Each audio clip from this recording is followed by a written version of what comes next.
اللهم إنا نسألك علما نافعا ورزقا طيبا وعملا متقبلا. ربنا تقبل منا إنك أنت السميع العليم وتب علينا إنك أنت التواب الرحيم. اللهم انصر المجاهدين وارحم المستضعفين ودمر أعداء الدين واطمس على أموالهم آمين يا رب العالمين.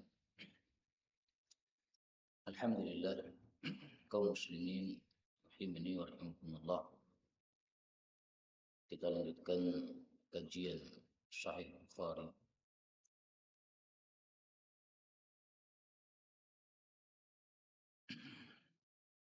Dan kita masih membahas tentang perang Nabi atau bab tentang makanan.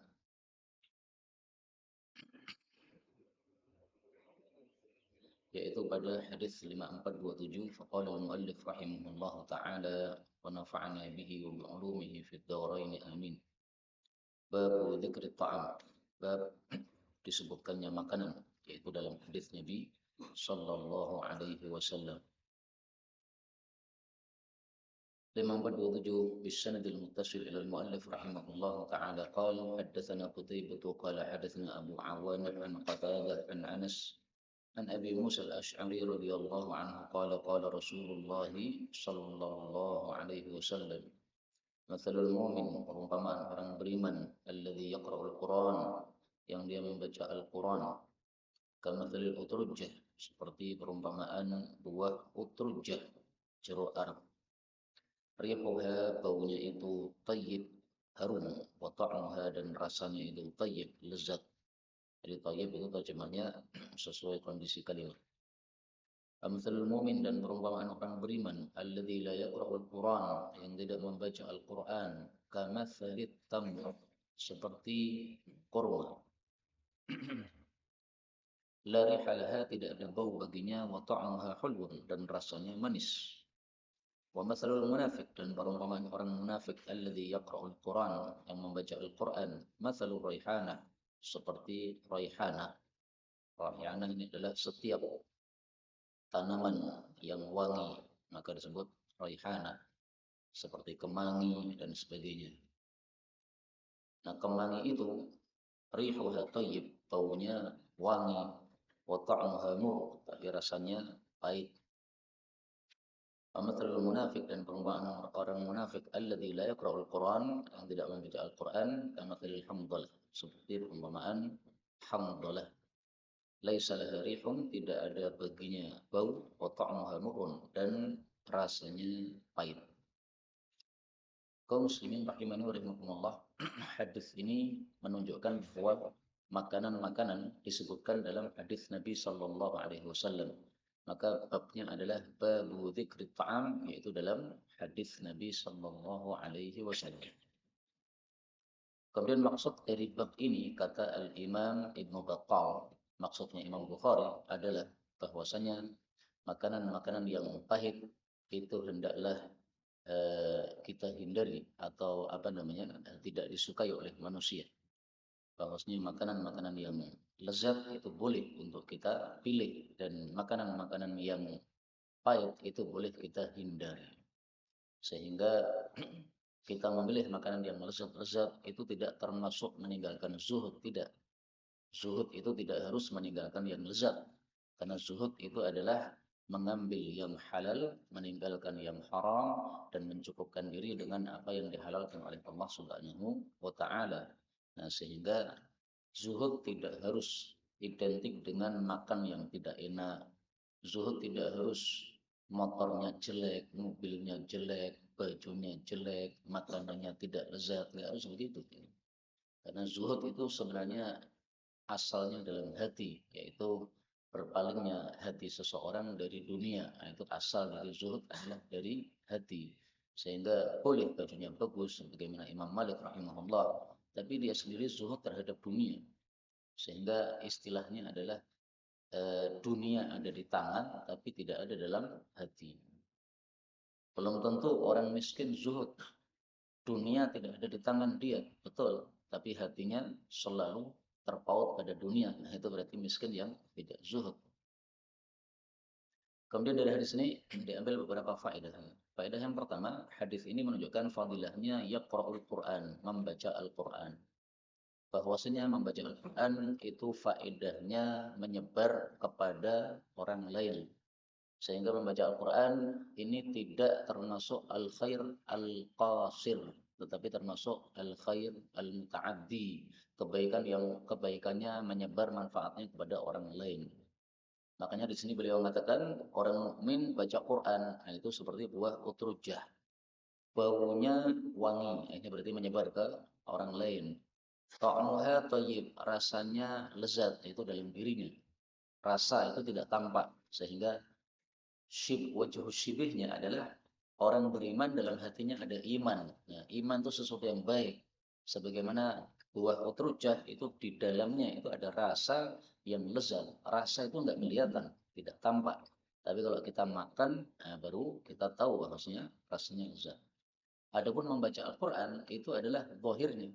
Nah, sehingga orang mukmin baca Quran bagus zahir, bagus batin. Maka bagus zahir diungkapkan dengan kata-kata baunya wangi, bagus batin diungkapkan dengan kata-kata rasanya lezat. Orang mukmin tidak baca Quran berarti seperti korma, tidak ada bau, rasanya manis. Artinya masih ada kebaikan dalam tubuhnya, dalam dirinya, yaitu iman. Tapi kebaikannya tidak menyebar kepada orang lain atau tidak tampak kebaikannya karena dia tidak membaca Al-Quran. Karena itu kita sudah punya iman kepada Allah, mari kita membaca Al-Quran setiap hari. Makanya di sini kalimatnya alladzi yaqra, bukan alladzi qara. Bedanya apa? Kalau qara itu fi'il madhi, kalau yaqra itu fi'il mudhari. Fi'il mudhari itu yadullu ala ad-dawam, menunjukkan berlanjut terus. Sehingga yaqra'ul Quran selalu membaca Quran. Membaca Qurannya tidak hanya satu kali, tapi terus menerus membaca Al-Quran. Nah, itu semestinya kita orang beriman seperti itu. Maka jangan sampai satu hari lewat tanpa kita membaca Al-Quran. Buah uturjah bentuknya kayak apa? Mari kita lihat. Karena saya kira Mbah Google akan memberitahu kepada kita bagaimana al-uturjah. Dan tidak ada masalah kita cari ilmu dari Mbah Google untuk hal-hal yang seperti ini.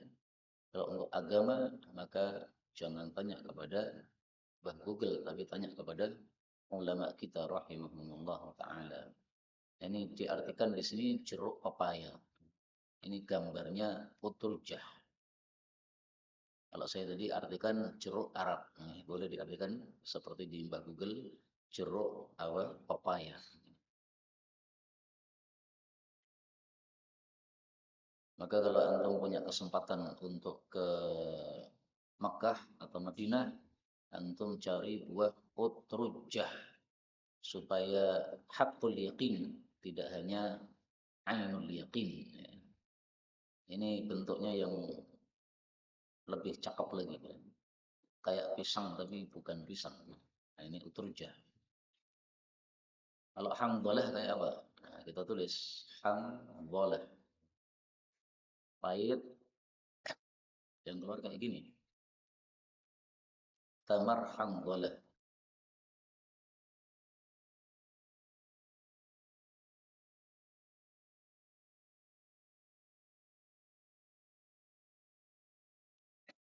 Ini hamdalah. Kayak apa ya? Kayak semangga ya. Tapi kan gedenya seberapa nggak tahu gitu ini. Nah, kayak gini nih. Hamdol. Tapi meskipun pahit itu ada apa namanya? Ada manfaatnya. Termasuk hamdol ini. Apa ini? Pari. Nah, maka hamdol bisa saja diartikan pari ya. Pari Arab kayak gini atau pari Jawa kayak gini nih.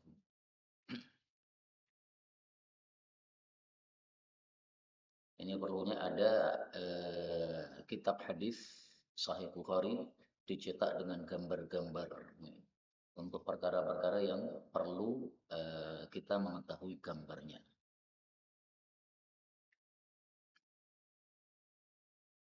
Kalau orang munafik seperti apa? Hamdul atau seperti Raihana, baunya wangi, rasanya pahit. Artinya dalam hatinya tidak ada iman. adanya kafir itu pahit. Tapi ketika membaca Quran, ya, manfaatnya bisa menyebar kepada orang lain. Orang lain mendengar bacaannya, mendapatkan hidayah darinya. Al-Quran manfaatnya menyebar. Apakah ada dalil yang lebih jelas lagi menunjukkan hal tersebut? Ada. Wa yakthuru khairuhu. Riwayat Darimi. Bahwasanya Abu Hurairah radhiyallahu anhu berkata, sesungguhnya rumah itu menjadi luas terhadap penghuninya dan dihadiri oleh malaikat dan disingkiri oleh setan dan kebaikannya menjadi banyak apabila dibacakan padanya Al-Quran. Nah, maka bacaan Quran manfaatnya tidak hanya untuk pembaca saja, rumahnya juga dapat manfaat. Demikian juga kalau ada orang sakit, kemudian kita baca Quran di sampingnya, kita bisa niatkan untuk ruqyah. Sehingga manfaatnya Quran ini seperti bau tadi, menyebar kemana-mana, semerbak kemana-mana. Dan untuk rumah kalau dibacakan Quran, berkah insyaallah ta'ala. Berikutnya 5428 wa bihi ilaihi qala hadatsana Musaddad qala hadatsana Khalid qala hadatsana Abdullah bin Abdurrahman an Anas an Nabi sallallahu alaihi wasallam qala fadlu Aisyah fadilah Aisyah 'ala nisa dibandingkan wanita-wanita yang lain itu kafadli sarid seperti fadilah makanan sarid 'ala sairi ta'am dibandingkan seluruh makanan-makanan yang lain. Sarid ini adalah roti yang dipotong-potong kemudian dia dituangi kuah, nah, sehingga menjadi sarid. Tampaknya kemarin sudah saya tampilkan di sini gambarnya, kita naik ke atas barangkali sudah ada. Ya. Nah ini sarid, ya. Rotinya dipotong-potong begini, kemudian dituangi kuah. Rasanya ya empuk-empuk gitu. Makanya kalau di Indonesia ya mirip dengan jenang ya. Kalau jenang kan sudah encer semua apa namanya? Sudah remuk semua. Nah, kalau ini masih roti tapi kecil-kecil. Nah, manfaatnya banyak, mudah dipunyah, tidak susah untuk dicerna oleh tubuh. Itu manfaat dari makanan sarid. Karena itu jangan salah paham ya. Bukan berarti ini Aisyah lebih afdal dari semua wanita, tidak. Lebih afdal mana Aisyah dengan Khadijah? Khadijah. Lebih afdal mana Aisyah dengan Fatimah? Fatimah, ya. Taunya dari mana? Dari sabda Nabi sallallahu alaihi wasallam. Beliau mengatakan sayyidatu nisa'il alamin. Sayyid-sayyidnya wanita-wanita seluruh atau nisa'i ahli jannah adalah 4. Maryam, Fatimah, Khadijah, Asyah. Nah, Aisyah tidak disebutkan. Berarti Aisyah masih kalah dengan Khadijah dan Fatimah. Karena itu fadilah sarid bukan berarti sarid lebih utama daripada semua makanan yang lain. Kalau sarid dibandingkan daging, ya pasti lebih utama daging. Ya. Tetapi sarid punya kelebihan yang daging tidak miliki. Berikutnya 5429 wa bihi ilaihi qala hadatsana Abu Nu'aim qala hadatsana Malik an Sumayyin an Abi Shalih an Abi Hurairah radhiyallahu anhu an Nabi sallallahu alaihi wasallam qala as-safaru safar itu kita akan satu potongan minal azabi dari siksa. Maksudnya safar itu tidak menyenangkan sebagaimana siksa tidak menyenangkan kepada kita. Maka tafsirannya adalah kalimat berikutnya, yaitu yamna'u ahadakum mencegah salah satu kalian naumahu dari tidurnya, wa ta'amahu dan dari makannya. Meskipun bisa tidur tapi tidak nyaman, ya kan? Fa idza qada maka apabila sudah menyelesaikan nahmatahu hajatnya min wajhi dari arahnya falyu'ajjil maka hendaklah dia menyegerakan yaitu pulang ila ahlihi kepada keluarganya. Ini yang berkaitan dengan bab adalah pada kata-kata wa ta'amahu. Karena babnya tadi adalah babu dzikri ta'am. Disebutnya ta'am atau makanan dalam hadis Nabi sallallahu alaihi wasallam. Meskipun boleh juga seandainya kita artikan di sini bab dzikri ta'am, bab penyebutan makanan. Artinya Nabi nyebut makanan. Jadi nyebut makanan itu tidak masalah. Nyebut dunia itu enggak masalah. Nyebut harta, nyebut bisnis, nyebut makanan, nyebut istri, nyebut calon istri, kriteria calon istri yang akan kita inginkan. Enggak ada masalah. Yang penting pembicaraannya halal saja. Makanya dalam Syama'il Tirmidzi dikatakan bahwasanya tawaduknya Nabi Shallallahu Alaihi Wasallam itu adalah idza dzakarna dunya dzakarahu ma'ana. Kalau kita nyebut dunia, maka Nabi juga nyebut dunia bersama kita. Kalau kita nyebut akhirat, maka Nabi nyebut akhirat bersama kita. Kalau kita nyebut makanan, maka Nabi nyebut makanan bersama kita. Itu dalam Syama'il Tirmidzi meskipun hadisnya dhaif, tapi dikuatkan oleh hadis ini di mana Nabi Shallallahu Alaihi Wasallam juga menyebutkan makanan di dalam hadis-hadisnya. Kemudian segera pulang ke rumah, ini menyebabkan pahalanya lebih besar daripada kita tunda-tunda. Sebagaimana dalam hadis yang lain, riwayat Hakim kalau tidak salah, a'zamu li ajrihi. Rasul sallallahu alaihi wasallam bersabda, "Idza qada ahadakum hajjah." Kalau seseorang sudah menyelesaikan hajinya, falyu'ajjil ruju' ila ahli. Silahkan segera pulang kepada keluarga. Fa innahu a'zamu li ajrihi. Karena lebih membesarkan pahalanya. Riwayat Hakim. Nah, meskipun di sini disebutkan haji, tapi tidak hanya haji saja. Apapun safar, kalau sudah selesai, sunnahnya segera pulang. Kenapa kalau segera pulang itu pahalanya lebih besar? Para ulama menjelaskan karena lebih menyenangkan kepada keluarga. Jadi istri ditinggal itu juga tidak nyaman. Karena kalau tidak ada yang membantu ya susah. Anaknya ditinggal ya nggak senang. Adanya kalau ada bapaknya, kalau bantu garap PR dan sebagainya. Apalagi pulang bawa oleh-oleh. Nah, itu pasti disenangi oleh anak-anak. Ya. Nah, maka itulah sebabnya disukai segera pulang. Babul udm, bab lauk. Boleh disebut udm, boleh disebut idam. 430 wabihi ilaihi qala hadatsana Qutaibah bin Sa'id qala hadatsana Ismail bin Ja'far an Rabi'ata annahu sami'al Qasim bin Muhammadin. Ini Rabi'ah kalau dalam bahasa kita itu adalah cewek ya. Kalau dalam bahasa Arab Rabi'ah dikasih nama untuk laki-laki. Qasim bin Muhammad mengatakan kana adalah fi Barirah pada Barirah budaknya Aisyah, mantan budaknya Aisyah, salatsu sunan ada 3 sunnah. Yang pertama, aradat Aisyah, Aisyah menginginkan antastariyaha untuk membelinya, fatu'tiqaha lalu memerdekakannya, faqala ahluha maka berkatalah majikannya, walanal wala, walaknya untuk kita. Fadzakarat maka Aisyah sebutkan dari hal itu li Rasulullah sallallahu alaihi wasallam. Faqala maka beliau bersabda, "Lau syi'ti kalau kamu mau syaratihi, kamu bersyarat walak tersebut lahum kepada mereka." Maksudnya bersyarat untuk kamu miliki. Fa innamal wala maka sesungguhnya tiada lain wala itu liman a'taq bagi orang yang memerdekakan budak. Nah, ini adalah sunnah yang pertama dalam masalah barirah. Bahwasanya kalau ada seseorang memerdekakan budak, maka walaknya jadi milik dia. Nah, walak itu definisinya apa sih? Sabda Nabi Shallallahu Alaihi Wasallam bahwasanya al-wala luhmatun kaluhmatin nasab. Wala itu hubungan seperti hubungan nasab. Sehingga wala itu adalah alaqatun hubungan bainal mu'tik antara orang yang memerdekakan wal mu'taq dan yang dimerdekakan. Jadi wala itu tidak tampak. Seperti nasab itu kan nggak tampak. Ya. Saya anaknya bapak. Nah, hubungan anak bapak ini nggak tampak. Walanya juga nggak tampak. Terus termasuk dari wa muqtadah dan konsekuensi dari wala adalah annahu yarithuhu bahwasanya yang memerdekakan itu mewarisi yang dimerdekakan tadi idza lam yakun lahu waris apabila dia tidak memiliki ahli waris. Jadi wala bukan hasil kerja budak ya. Karena dulu pernah ada yang menerjemahkan wala hasil kerja budak itu salah. Nah, maka Barirah dimerdekakan Aisyah. Berarti Barirah itu adalah maulatu Aisyah. Bekas budaknya Aisyah. Dan nanti kalau Barirah mati tidak punya ahli waris, Aisyah yang mewarisi. Kalau punya ahli waris ya sudah, mereka yang mewarisi.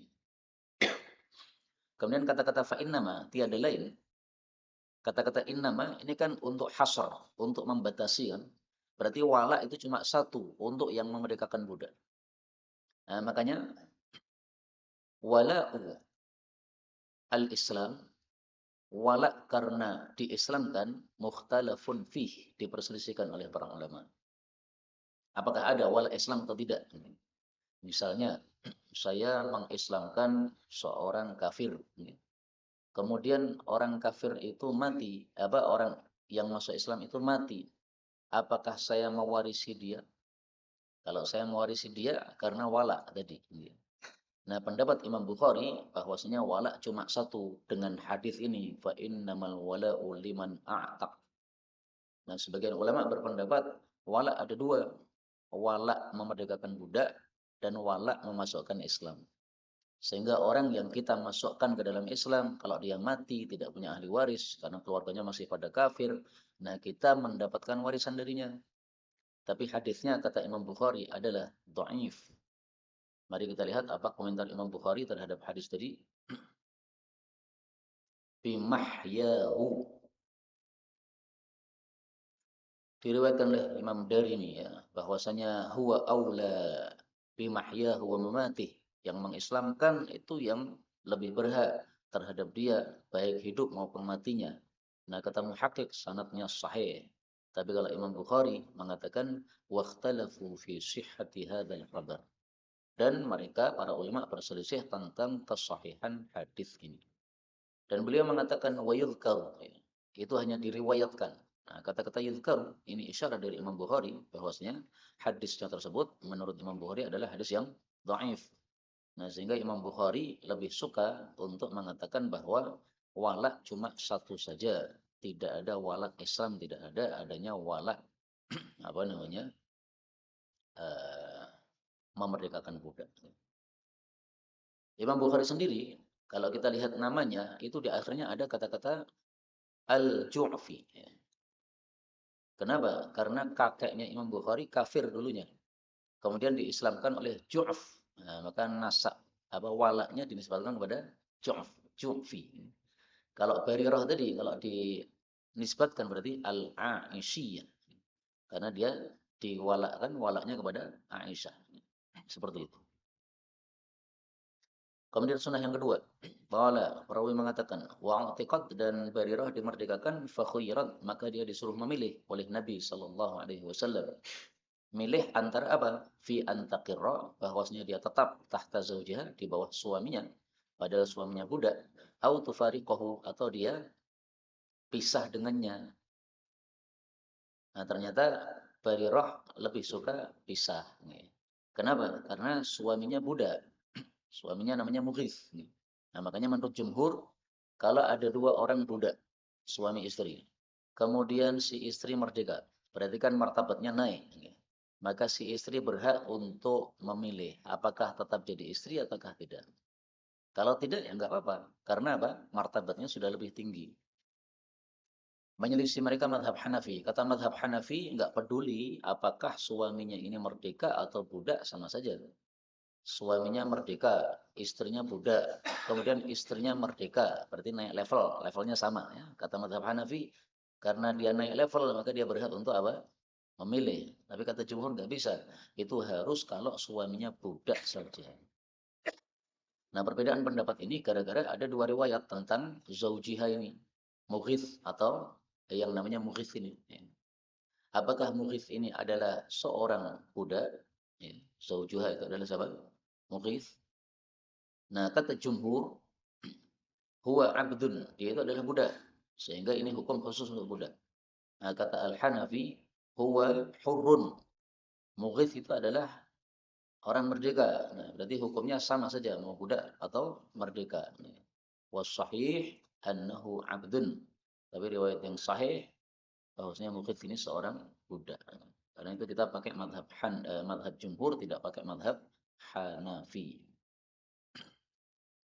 Terus yang ketiga, wa dakhala dan masuk Rasulullah sallallahu alaihi wasallam yauman pada satu hari baita Aisyah ke rumah Aisyah wa 'alan nar di atas api burmatun ada periuk tafur yang mendidih.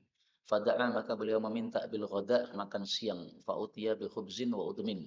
Maka didatangkan roti dan lauk min udmil bait dari lauk rumah yang bukan daging. Faqala maka Nabi bertanya, "Alam ara lahman? Bukankah saya tadi melihat ada daging?" Maka mereka mengatakan, "Bala ya Rasulullah." Iya, Walakinnahu akan tetapi dia itu lahmun, satu daging tusuddiqa bihi yang disedekahkan ala Barirah kepada Barirah. Fa'ahdathu lana, lalu dia menghadiahkan kepada kita. Faqala, maka Nabi bersabda, huwa sadaqatun 'alaiha. Dia itu sedekah untuk Barirah, wa hadiyatun lana, tapi hadiah untuk kita. Jadi dari Baitul Mal atau dari orang kaya kepada Barirah sedekah. Karena sedekah itu adalah pemberian kepada orang miskin, itu namanya sedekah. Barirah kemudian memberikannya kepada Aisyah. Ini bukan sedekah, karena Aisyah bukan orang miskin. Tapi ini adalah hadiah. Maka hadiah itu definisinya adalah pemberian untuk memperbagus hubungan atau menambah bagusnya hubungan. Aisyah sudah memerdekakan Barirah. Nah, berarti kan dia berbuat baik kan? Berbuat apa? Berjasa. Nah, supaya hubungannya bagus, maka Barirah ini balas jasanya kepada Aisyah, itu namanya hadiah. Dan dari sisi bahasa Arab kita harus perhatikan hal-hal seperti ini ya. Untuk kata-kata sedekah sambungannya itu alaiha. Untuk kata-kata hadiah sambungannya itu lana, pakai lam bukan pakai ala. Jadi bukan hadiyatun alaina. Nah, kalau hadiyatun alaina berarti apa? Kurang fasih karena tidak sesuai dengan sabda Nabi sallallahu alaihi wa alihi wasallam. Nah, yang berkaitan dengan bab adalah ini tadi, wa udmin min udmil bait. Nabi sudah dikasih lauk, tapi lauk biasa. Ternyata ada lauk yang luar biasa, yaitu apa? Daging. Nah, Nabi cari yang luar biasa tadi karena ada. Jadi kalau ada lauk di rumah luar biasa dan biasa, kemudian dihidangkan yang biasa, boleh enggak kita minta yang luar biasa? Boleh. Itu tidak melenyapkan zuhud. Karena kalau itu melenyapkan zuhud, berarti Nabi tidak zuhud. Padahal Nabi itu adalah Sayyiduz Zahidin. Yang tidak boleh apa? Mencari-cari yang tidak ada. Dikasih tahu tempe, kemudian bilang sama istrinya, tahu tempe terus, daging mana? Padahal dia nggak ngasih uang sama istri. Iya itu. Nah, dia meminta sesuatu yang tidak apa? Tidak ada, jangan. Makanya Ibnu Qayyim mengatakan Rasulullah itu memakai baju apa yang ada. Yang tidak ada beliau nggak cari-cari. Rasulullah itu memakan apa yang ada. Yang nggak ada beliau nggak cari-cari. Nah, kenapa ini dicari? Karena ini tadi ada memang. Beliau masuk rumah lihat ada daging. Nah, tiba-tiba kalau tidak dihidangkan maka beliau minta. Kemudian dari sini juga kita ambil pelajaran bahwa satu barang itu bisa halal bisa haram dalam satu apa? Satu waktu. Ini satu barang ini datang kepada Barirah sebagai sedekah halal. Tetapi datang kepada Nabi SAW sebagai hadiah. Nah, maka halal juga kepada Nabi SAW. Tapi seandainya barang ini sedekah dikirimkan kepada Nabi, haram. Nah, demikian juga misalnya gini, ada orang bekerja sebagai pezina. Ya. Dia dapat uang berapa? 100.000. Nah, itu uangnya haram untuk dia. Tapi habis itu uang 100.000 itu dibawa ke koperasinya Pak Kobari. Ya. Beli kitab Sofwah Tafasir 100.000. Karena dia apa? Pengen mempelajari kitab Sofwah. Dia sudah belajar bahasa Arab ya, meskipun berzina. Ya. Nah, kemudian dia beli dan dia mengatakan, Pak, ini hasil zina, Pak. Ini, tak tuku Sofwah. Boleh enggak dia terima? Boleh. Karena jalurnya ke Pak Kobari itu adalah pembelian halal. Jalurnya ke dia itu adalah zina, haram. Tapi hendaklah kita melakukan amar ma'ruf nahi mungkar. Kita punya warung nasi goreng, didatangi oleh pelacur, mau makan di situ. Nah, kita gorengkan nggak apa-apa, tapi bilang jangan melacur, haram, dosa. Ya. Kalau kamu besok ke sini lagi nggak saya jual di kamu. Nah, diancam begitu apa? Supaya dia tobat kepada Allah Subhanahu wa taala. Tapi halalnya halal. Berikutnya babul halwa, bab manisan wal asal dan madu. Manisan itu apa yang dimaksud? Ada dua pendapat. Yang pertama adalah bahwa halwa itu kullu hulwin, setiap yang manis maka disebut manisan. Misalnya gula itu halwa, misalnya kurma itu halwa. Tapi pendapat yang lebih terkenal halwa itu adalah ma dakhalat hussanah, sesuatu yang dibuat manis. Jadi asalnya tidak manis dibuat manis atau asalnya manis ditambahi manis. Nah, itu baru namanya halwa. Misalnya gudir, agar-agar dan sebagainya ya. Pokoknya dibuat manis itu berarti apa? Halwa. asalnya manis dan tidak diperbuat apa-apa, berarti namanya bukan halwa. 5431 wa bihi ilaihi qala hadatsani Ishaq bin Ibrahim al-Hamdani an Abi Usamah an Hisham qala akhbarani Abi an Aisyah radhiyallahu anha qalat kana adalah Nabi sallallahu alaihi wasallam yuhibbu menyukai al-halwa, makanan yang dimaniskan, wal asal dan madu. Kenapa madu ini disukai oleh Nabi sallallahu alaihi wasallam? Karena madu disebutkan fadilahnya oleh Al-Qur'an. Karena itulah Ibnu Mas'ud mengatakan alaikum bisyifa'ain. Selalulah kalian itu melakukan dua hal, yaitu dua hal yang memberikan kesehatan. Apa saja dua hal itu? Alaikum bisyifa'ain al-asal wal Qur'an, yaitu membaca Quran dan minum madu. Ini diriwayatkan oleh Ibnu Majah dari sabda Nabi, tetapi dhaif. Yang benar adalah ini perkataan Ibnu Mas'ud, mauquf bukan marfu'. Qala Ibnu Mas'ud. Jadi bukan sabda Nabi sallallahu alaihi wasallam. Dan sebagai tambahan, Ibnu Mas'ud itu termasuk sahabat Nabi yang setia kepada istrinya, yaitu istrinya satu sampai mati, tidak poligami. Sehingga yang istrinya satu seperti saya itu ada sunnahnya. Ini sunnahnya Ibnu Mas'ud. Sehingga kalau ada orang katakan kepada saya, Ustadz kurang mantap kalau istrinya satu, maka saya katakan sunnah Ibnu Mas'ud, sunnah Abu Dzar.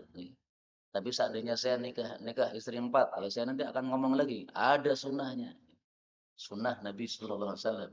Maksudnya apa? Ada contohnya. Nabi juga, Abu Bakar juga, Umar juga, Utsman juga, Ali juga. Khulafaur Rasyidin semuanya istrinya banyak-banyak, 9 atau 8 gitu kira-kira. Ya. Tapi tidak satu waktu ya. Nah, para sahabat yang istrinya banyak-banyak itu ya karena mereka eh, memperhatikan orang-orang yang janda-janda dari istri para mujahid. Nah, mereka merasa kasihan kepada para janda tadi. Jadi bukan semata-mata syahwat ya. Adapun yang istrinya sedikit satu-satu seperti Abu Dzar itu karena fokusnya lain ya. Fokusnya Abu Dzar ibadah, fokusnya Ibnu Mas'ud ilmu. Yang fokus-fokus gitu, fokus jihad, fokus ilmu, akhirnya tidak sempat untuk nikah banyak gitu. Jadi masing-masing ada kondisi yang tepat untuk dirinya sendiri-sendiri. Kalau fatwa Syekh Albani yang bagi li talibil ilmi ay yatawahhad wa la yata'addad. Kata Syekh Albani ya, cocok atau tidak terserah.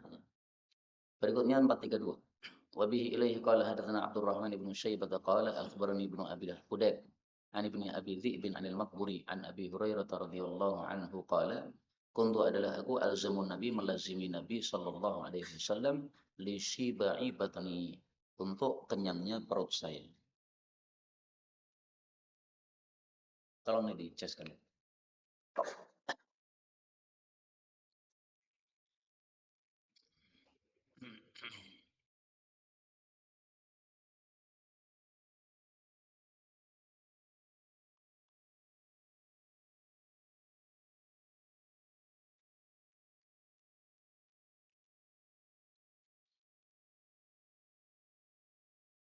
Tadi malam itu saya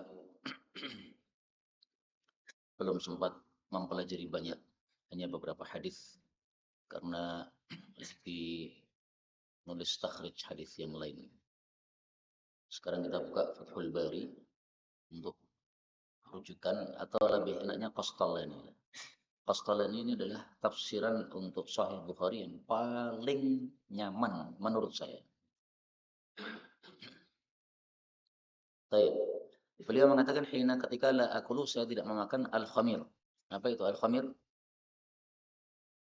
Kita lihat dalam tafsirnya Al-Qastalani.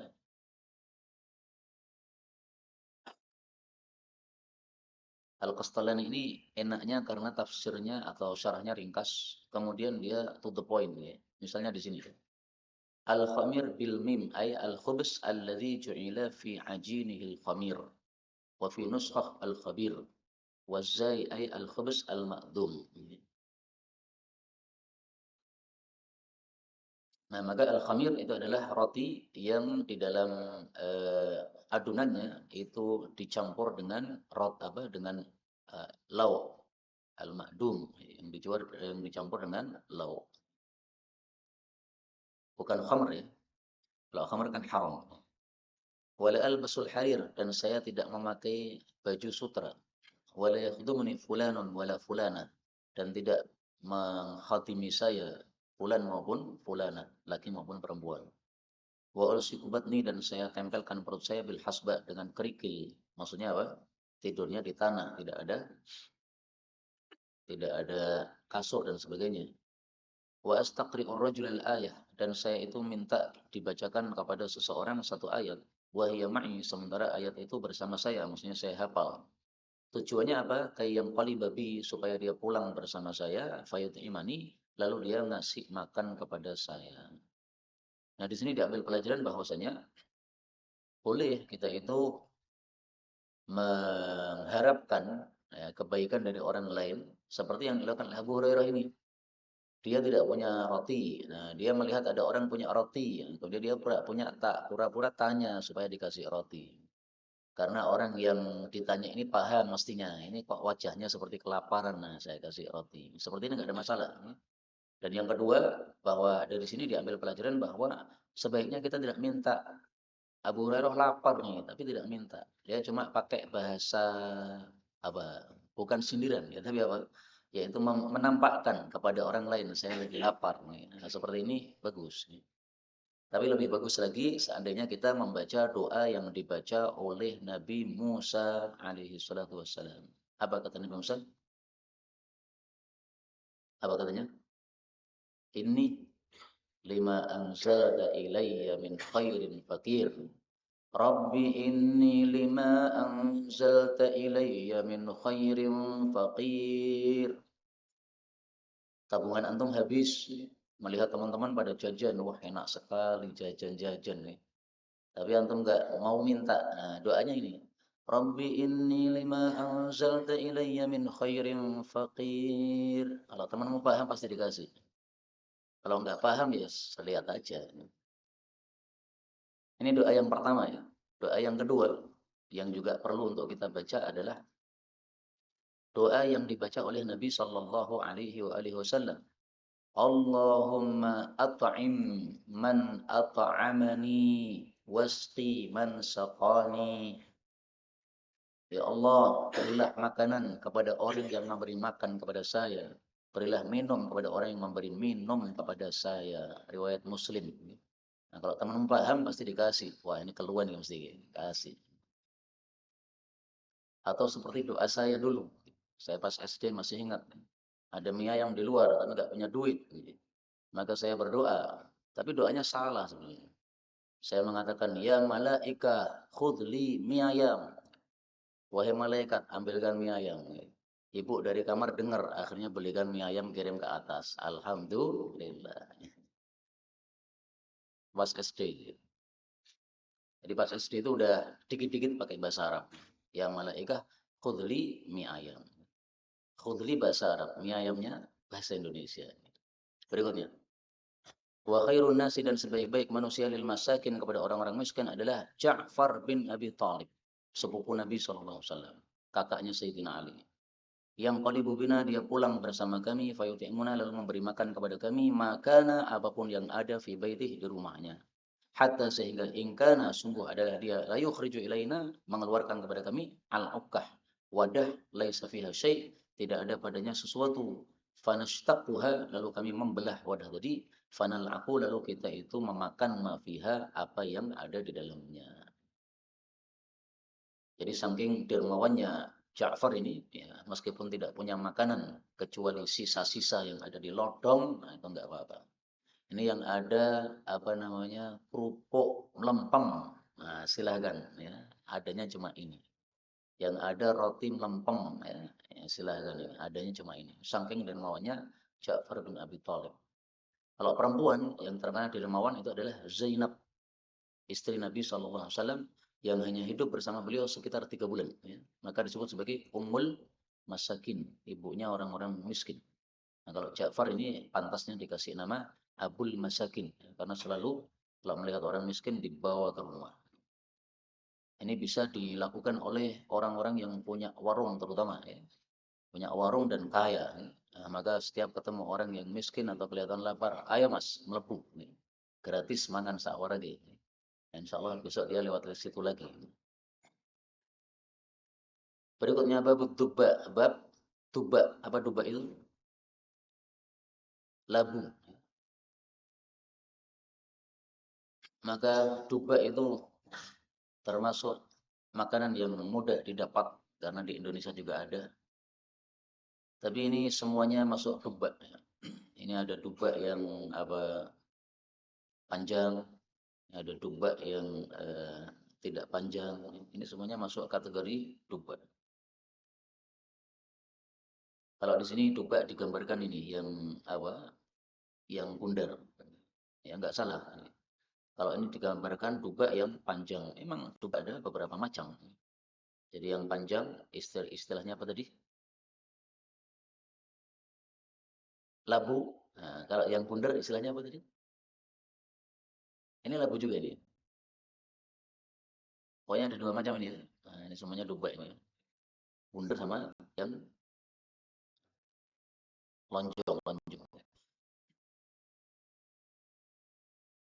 قال حدثنا عمرو بن علي قال حدثنا أسر بن سعد عن ابن عون عن ثمامة بن أنس عن أنس رضي الله عنه أن رسول الله صلى الله عليه wasallam atau mendatangi maulan lahu bekas budaknya khayyatan tukang jahit. Fa'utiya maka didatangkan bidubba dengan labu faja'ala yaquluh maka beliau berbuat memakan labu. Falam azal uhibbuh maka tidak henti-hentinya saya Anas mencintai labu mungdura itu sejak melihat Rasulullah sallallahu alaihi wasallam yaquluh memakan labu. Jadi di sini Nabi mendatangi maula. Dalam riwayat yang lain bahwasanya maula ini mengundang Nabi sallallahu alaihi wasallam. Ini bisa dikompromikan ya. Jadi diundang maka Nabi datang. Berarti Nabi datang karena undangan. Maka kedatangan Nabi kepada rumah maulanya ini menunjukkan tawaduknya Nabi sallallahu alaihi wasallam. Bekas budaknya WA sama Nabi, ya Nabi, tolong datang makan siang di rumah. Dikira disiapkan apa gulai dan sebagainya. Ternyata cuma labu. Namanya orang miskin. Nah, tapi Nabi tidak eh, menolak undangan tadi. Ini berarti apa? Sangat tawaduknya Rasulullah sallallahu alaihi wasallam. Babu rajul bab seseorang yang takallafu ta'am yaitu memaksakan menghidangkan makanan li ikhwani untuk saudara-saudaranya. 5434 Wabi ilaihi haddatsana Muhammad bin Yusuf qala haddatsana Sufyan 'an al-A'mash 'an Abi Wa'il an Abi Mas'ud al-Ansari radhiyallahu anhu qala kana min al-Ansar dari kalangan Ansar rajulun ada seseorang yuqalu lahu Abu Syu'aib namanya Abu Syu'aib wa kana lahu gulam dia punya budak laham tukang daging faqala dia katakan isna' li ta'aman buatkan untuk saya makanan ad'u Rasulullah sallallahu alaihi wasallam saya akan mengundang Nabi khamisa khamsatin orang yang kelima dari 5 orang. Jadi maksudnya buatkan untuk cukup 5 orang. Pada Rasulullah dia pun mengundang Nabi sallallahu alaihi wasallam khamisa khamsatin lima dari 5 orang. Fatabi'ahum maka mengikuti mereka rajulun seorang lagi-lagi yang tidak diundang. Faqala Nabi sallallahu alaihi wasallam beliau bersabda, "Innaka da'antana sesungguhnya kamu mengundang kami khamisa khamsatin orang yang kelima dari 5 orang." Wa hadza rajulun ini ada satu laki-laki yang lain qad tabi'ana sudah mengikuti kami. Fa in syi'ta adzintalah kalau kamu mau, kamu izinkan untuknya. Wa in syi'ta tarakta. Dan kalau kamu mau, maka kamu meninggalkannya. Nah, dari sini diambil pelajaran bahwa kalau ada orang yang gabung tapi tidak diundang, tidak boleh langsung nyelonong, harus izin dulu. Makanya Nabi memasrahkan kepada dia. Ya. Mau kamu izinkan, silahkan ya, kita masuk. Kalau tidak diizinkan ya dia pulang, nggak apa-apa. Ya. Namanya tidak diizinkan. Karena Nabi kan nggak tahu kan kondisi rumahnya bagaimana. Mungkin tidak cukup untuk apa? 6 orang. Nah, ternyata di sini qala dia mengatakan bal adintulah saya izinkan untuknya. Qala Muhammad bin Yusuf sami itu Muhammad bin Ismail Imam Bukhari yaqulu mengatakan. Ini fatwa dari Imam Bukhari ya. Idza kana al-qaum apabila adalah kaum itu alal maidah pada hidangan laisa lahum, tidak ada bagi mereka, maksudnya tidak boleh bagi mereka ayyunawilu, untuk memberikan min ma'idatin, dari satu hidangan, ila ma'idatin ukhra, kepada hidangan yang lain. Walakin akan tapi yunawilu, dia itu memberikan ba'duhum, sebagian mereka, ba'dun, kepada sebagian yang lain, fitil kal ma'idah, pada hidangan tadi, au yada, atau dia meninggalkan. Jadi misalnya di sini ada satu beri, ya di sana ada satu beri, di sana ada satu beri lagi. Nah, yang di beri sini nggak boleh ngasihkan ke sana, nggak boleh ngasihkan ke sana, begitu. Tapi fidil kalma ini, ya, satu beri tadi saling saling memberikan. Ini saya berikan, misalnya di depan saya itu ada bakso, di depan antum itu ada apa namanya, kare, tapi dalam satu meja atau dalam satu hidangan, ya, maka saling memberikan nggak ada masalah. Tapi kalau beda tempat, nah, maka tidak boleh. Ini fatwa dari Al-Imam Al-Bukhari rahimahullahu taala.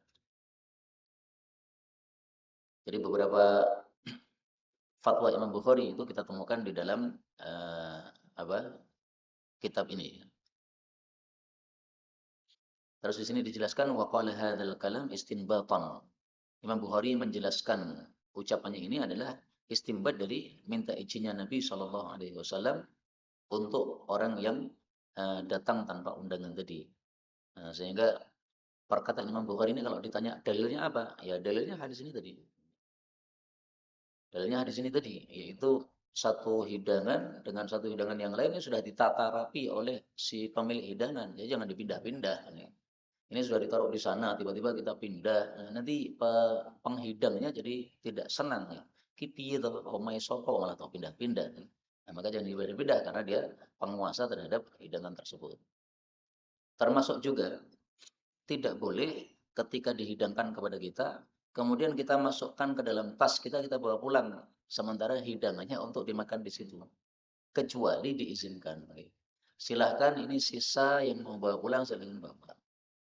Tapi kalau tidak diizinkan, maka tidak boleh, hukum asalnya kita ngambil langsung, nggak boleh. Kecuali kalau kita tahu dia ridho. Itu istilahnya ma'rifatul ridho. Sudah diketahui ridhonya, itu nggak apa-apa. Itu sama dengan izin. Ya. Maka izin kan ada dua macam. Ada izin yang sharih, yang jelas. Saya minta izin, saya bawa pulang. Oke, nah itu berarti izin, sorry. Ada juga yang ma'rifatul ridho tadi. Itu sama dengan izin. Sehingga kalau kita tahu orang itu senang kalau kita bungkusi, ya udah dari rumah siapkan aja tas yang gede, ya. Nah, sehingga kalau ada sisanya kita bawa karena kita tahu bahwa dia senang sekali kalau dibawa pulang. Ya. Maka perlu itu ma'rifatul ridho. Ya. Kamu kenali seseorang itu bagaimana, apa yang dia ridhoi, apa yang dia sukai. Saya sampai di sini dulu ya. Jam 7. Wallahu a'lam bishawab. Subhanallah wa rabbana bihamdika asyhadu an la ilaha illa anta astaghfiruka wa atubu ilaik.